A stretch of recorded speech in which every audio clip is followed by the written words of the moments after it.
Fala pessoal, tudo na paz? Irmão Alex aqui para dar continuidade nos estudos bíblicos, que o Eterno possa estar nos abençoando grandemente. Se por acaso você não recebe as mensagens e queira receber, manda um oi para o 61 991 19 24 21, Irmão Alex, beleza? Vamos lá então nós estamos falando sobre o gnosticismo, aqui no livro O Cristianismo através do século, uma história da igreja cristã. Nós vamos continuar, esse é o vídeo parte 2, falando sobre o gnosticismo, beleza? Vamos lá então. A salvação, que era apenas para a alma ou parte espiritual do homem, poderia começar com a fé, mas a gnose especial, o conhecimento especial que Cristo comunicou à elite, seria muito mais útil, segundo os gnósticos, no processo da salvação da sua alma, já que o corpo era matéria e esta estava destinado a desaparecer. Ele poderia ser mantido em sugestão por práticas ascéticas rígidas ou ser entregue à libertinagem. Então, infelizmente, esse movimento aqui influenciou práticas ascéticas, pessoas que saíam das cidades, ia para lugares isolados, fazia aquele jejum extremo, não se relacionava com mulheres, se absteve de ter relação com mulher, de construir uma família.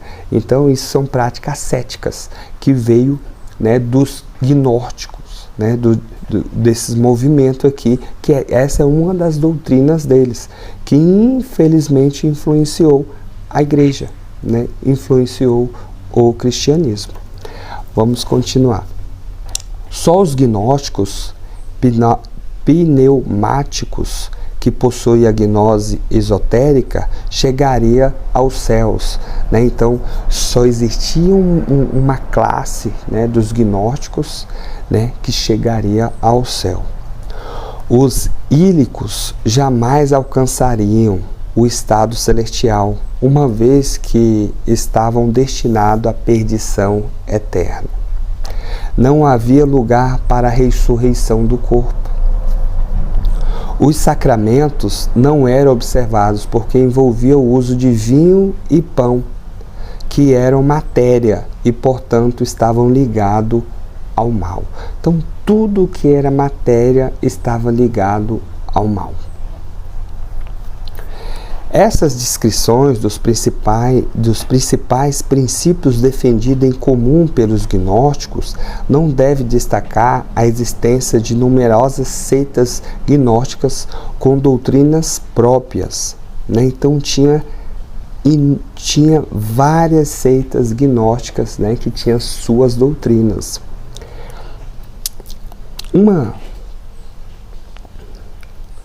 Uma leitura superficial das primeiras sessões do livro Contra as Heresias, de Irineu, serve para mostrar ao leitor o quão numerosos eram esses grupos e quão variadas as suas ideias. Saturnino liderou uma escola síria de gnosticismo no Egito. Basílides dirigiu outra. Marcião e seus seguidores parecem ter sido os mais influentes dos grupos ligados ao gnosticismo. Marcião, ele foi o responsável, foi o primeiro a ter ideia de criar um cânon. Então hoje, se você tem um Novo Testamento aí, uma Bíblia em casa, Novo Testamento, Marcião, ele foi quem iniciou essa ideia de ajuntar uma literatura, ao meu ver, eu penso que para ser semelhante até o povo judeus, que ele já tinha os escritos deles, aí ele queria também selecionar uns escritos também, do povo cristão, vamos dizer assim. Vamos lá. Marcião deixou o ponto sua terra natal em 138 e foi para Roma, onde se tornou influente da igreja romana. Então, cara, nesse período aqui, a pessoa que tinha grana, tinha dinheiro, era de família rica, era de uma família, né, influente, elas compravam cargos na igreja e elas acabavam influenciando. Então, infelizmente, tem uma passagem que Paulo fala assim, ó, depois da minha partida, entrarão no meio de vós lobos devoradores. É isso aqui, ó, muitos desses homens que nós conhecemos como os pais da igreja, né, eles tinham muitos que tinham um pouco disso aqui, ó, desse conhecimento, dessa gnose, porque as pessoas ricas que chegavam nesses cargos, né, não era a pessoa que buscava servir o eterno verdadeiramente, né, era, se você for seguir a raiz genealógica dos pais da igreja, você vê que todos eles são de famílias ricas, né? Vamos ver aqui então. Por entender que o judaísmo era mau, olha, para a ideia dele, o judaísmo era mau. Odiava a Bíblia hebraica, né? Odiava o que nós conhecemos como Antigo Testamento, que é conhecido como Bíblia hebraica, e o Javé nela apresentado. Ele odiava o eterno do Antigo Testamento, que é o mesmo de Jesus. Então, entendeu? Ele odiava. Aqui, ó, ele formou seu próprio cânon. Ele formou seu próprio cânon do Novo Testamento, que incluía um Evangelho de Lucas, trocando as 10 das cartas identificadas com o nome de Paulo. Embora os seus negócios tenham deixado rico bastante para prestar uma substancial ajuda à igreja romana, ele foi expulso por causa dessas ideias. Ele fundou então sua própria igreja. Então você vê, pessoal, que desde aquela época existe essa ideia de a pessoa não está bem ali dentro da onde está, ele tem umas ideias diferentes, ele sai e funda a sua própria igreja. Até hoje acontece isso. Se você for ver todas as igrejas hoje aqui no Brasil, as maiores, vê como surgiu. A pessoa, ela fazia parte de uma comunidade, de uma igreja, e ela não concordava com alguma coisa ali, saiu e fundou a dela. Desde Marcião, lá de trás. Né? Então ele foi o que iniciou isso, e até hoje as pessoas fazem a mesma coisa. Essa igreja defendia o dualismo gnóstico, que rejeitava o Deus do Antigo Testamento, né, da Bíblia hebraica, e colocava em seu lugar o Deus do amor revelado em Jesus, além de aceitar o cânon formado por Marcião. Uma crítica do gnosticismo à luz da Bíblia logo indicará que a igreja foi sábia em lutar contra essa doutrina. Ela propunha 2 deuses, o Deus mau do Antigo Testamento para criar e o bom para redimir. Desse modo, favoreceu o antissemitismo na igreja. Né? Então, eles criaram uma doutrina, né, que propunha 2 deuses, o Deus mau do Antigo Testamento para criar e o bom para redimir, né? Então a igreja de Marcião, eles tinham esse entendimento. Aí desse modo favoreceu o antissemitismo na igreja. Até hoje, pessoal, tem pessoas, né, principalmente do protestantismo, né, que eles acreditam que os judeus eram maus, né? Eles não gostam dos judeus, né? Então tu vê que no decorrer da história houve pessoas que surgiram no decorrer da história que também não gostavam dos judeus. Então tu vê que da onde surgiu essas doutrinas, né, do gnosticismo. O gnosticismo também rejeitava a humanidade, a morte sacrificial e a ressurreição corpórea de Cristo, que João diz ter habitado entre nós para revelar a glória do Eterno.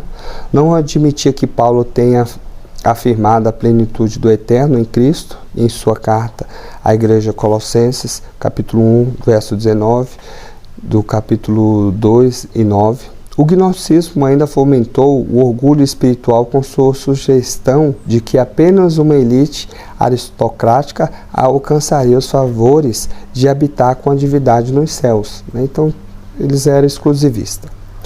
Não havia lugar para o corpo humano na vida futura. Nesse sentido, assemelhava-se à mitologia e à filosofia grega, que também não tinha futuro para o corpo humano além desta vida.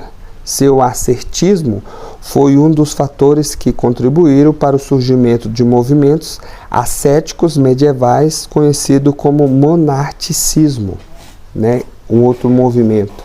Entretanto, o gnosticismo contribuiu involuntariamente para o avanço da Igreja.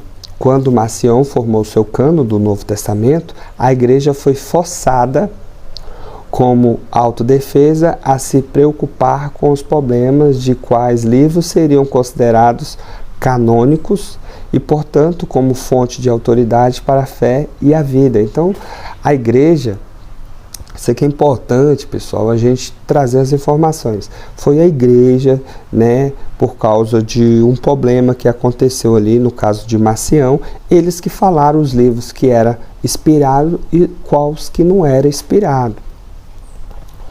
Um pequeno credo para testar a ortodoxia foi logo elaborado, a fim de atender uma necessidade prática. O prestígio do bispo foi aumentado com a ênfase no seu ofício como centro da unidade contra a heresia. Então, criaram cargos, vamos dizer, pessoas importantes. Não, essa aqui é importante, essa aqui o que falar está falado. Em troca, isso provocou o posterior desenvolvimento da preeminência do bispo de Roma. Polemistas como Irineu, Tertuliano e Hipólito engajaram-se na controvérsia literária para refutar ideias gnósticas. Os ensinos gnósticos e maniqueístas reapareceram parcialmente em doutrinas dos paulicianos no século VII, dos borgômios búlgaros no século XI e dos albígenes posteriores ao sul da França. Então, mais para frente, nós vamos ver que essa doutrina aqui, esse movimento do gnosticismo, ele sempre ficou vivo dentro da Igreja e ele está vivo até nos dias de hoje, infelizmente. Mais para frente nós vamos ver isso aí. Beleza? Fique na paz e um abraço do irmão Alex.